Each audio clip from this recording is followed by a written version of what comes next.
গেন্দা গেন্দা কই তুই তুই বলে খাওয়া দাওয়া করাবাস না তোর মায়ে কইলু আতন দি তোর ডাক্তার নিয়ে যায়।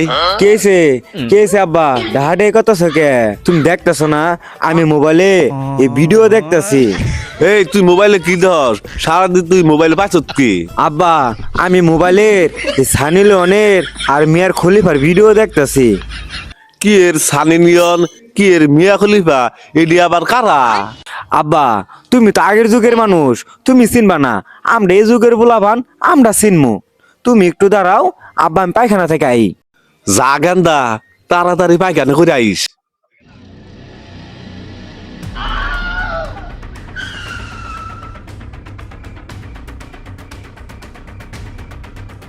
এ গেন্দা চালায়া তোর ডাক্তার নিয়ে যাবো, বেলা গেল গা। তোমার লাগে আব্বা শান্তি নাই, একটু পায়খানার ভিতরে গেছি গিটার মারার লাগিয়া, তাও তোমার লাগে শান্তিতে গিটার মারা হইলাম না। মানুষেরে দেহি কোন সাইডে গিটার বাজা, তুই পায়খানাত গিটার বাজাস কে? কারণ কি? আব্বা আমি কি এর গিটার বাজাই ওটা তোমার বোঝা লাগবো না, আমি একদিন মহাশিল্পী হমু। তুমি নি ডাক্তার নিয়ে যাবো চাইলা, যাও ডাক্তার অনুযায়ী। তাহলে গেন্দা ডাক্তার অনুযায়ী।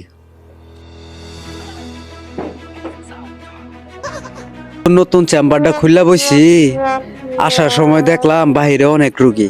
কম্পাউন্ডার যাও ভিতরে রুগী পাঠাও।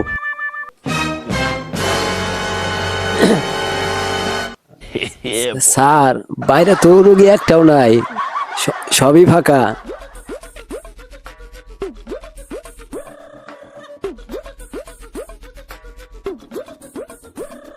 ওই যে স্যার আয়া পড়ছে। স্যার আকবার পারি? হেই মিয়া, এটা কি আকবর জায়গা? এই চেম্বার মাসে আকবর আয়ে? হেই মিয়া, ওটা আকবর পারি না, ওটা বলতে হয় যে স্যার ভিতরে আসতে পারি, আসেন। স্যার মূর্খ টুকরো মানুষ তো, আগলা দিনে মানুষ, মুখ ফুসকে যদি আয় বসে স্যার ওটাই কই হারাইছি। আচ্ছা আচ্ছা ঠিক আছে ঠিক আছে। আচ্ছা তো রুগী কোনটা? স্যার এই যে আমার একটা ছেলে। ও আচ্ছা ঠিক আছে। এই বাবু তুমি একটু এদিকে আসো।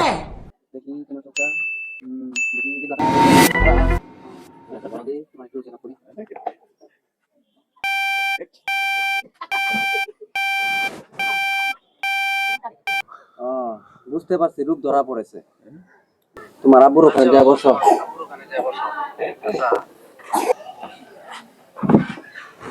চাচা আপনার ছেলের তো বেড়া রোগ।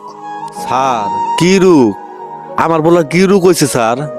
চাচা আপনার ছেলের যে কি অসুখ হয়েছে আমি বলি, আপনারা সবাই মনোযোগ দিয়ে শুনেন।